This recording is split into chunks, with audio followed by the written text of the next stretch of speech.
اللهم اجعل لي فيه نصيبا من رحمتك الواسعة واهدني فيه لبراهينك الساطعة وخذ بناصيتي إلى مرضاتك الجامعة بمحبتك يا أمل المشتاقين۔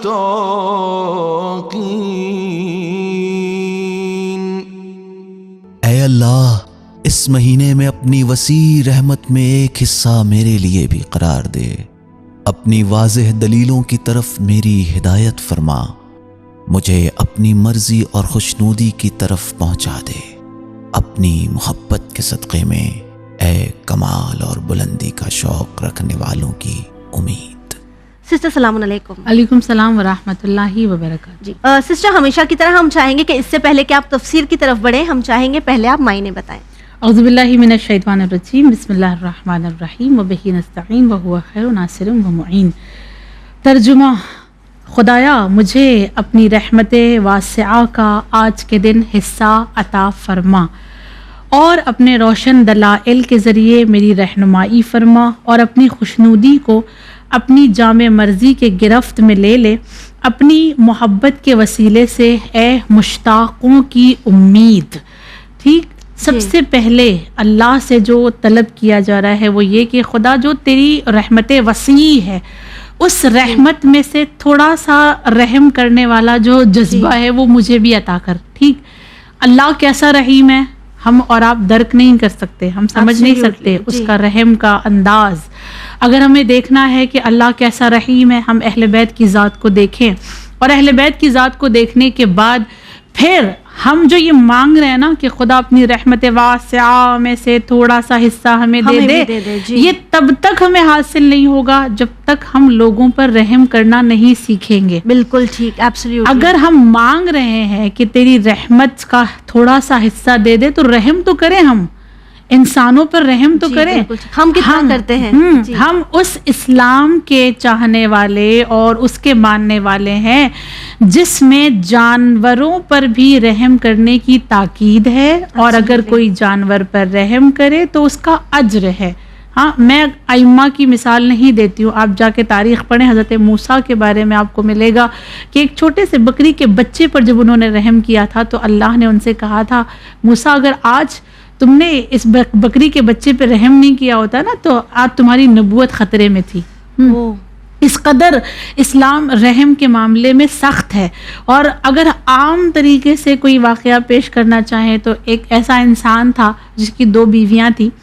پہلی بیوی کو اس نے نہیں بتایا تھا کہ میں نے دوسری شادی کر رکھی ہے۔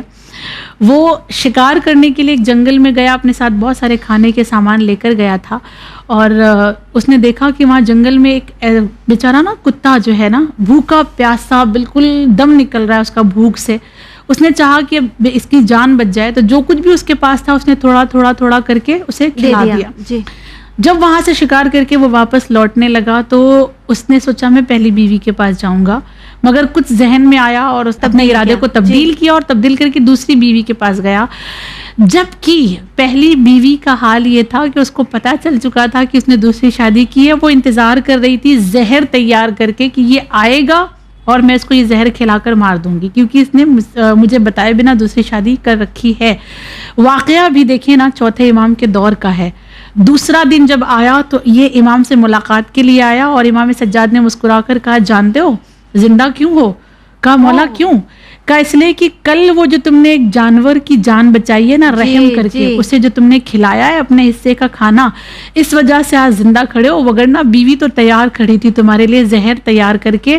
تم اگر وہاں گئے ہوتے، لیکن اللہ نے تمہارے ذہن کو تبدیل کیا، دل کو بدلا، اور تم وہاں نہیں گئے صرف اس لیے کیونکہ تم نے جانور پر رحم کیا تھا،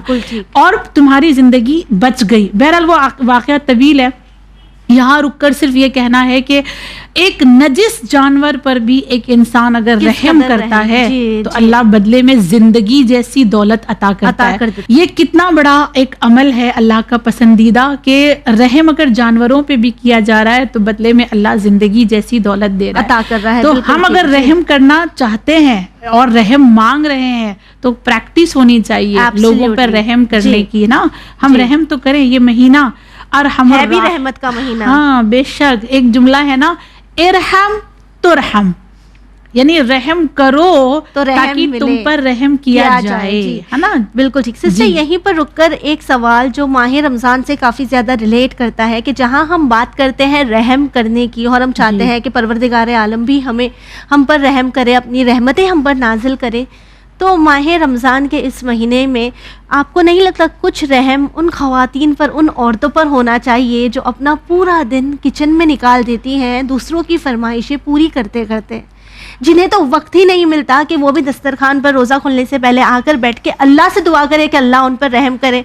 تاکہ خواہشیں رحم نہیں کرتی؟ کہ بے شک آپ کا جو اعتراض ہے وہ بالکل صحیح ہے کہ ماہ رمضان میں خواتین کو بھی پورا کا پورا حق ہے کہ وہ اپنی عبادتوں پہ توجہ دیں، جس طرح دعاؤں میں اللہ کی رضا مانگی جا رہی ہے، عبادت مانگی جا رہی ہے اور قیام اور صیام مانگا جا رہا ہے، صرف مردوں سے مخصوص تو نہیں ہے نا، یہ دعائیں تو خواتین کے لیے بھی ہے نا، کامن دعا ہے۔ تو جیسے مرد یہ چاہ رہے ہیں کہ میں روزہ دار، میں اور نماز گزار بن جاؤں، عورت بھی تو چاہتی ہے،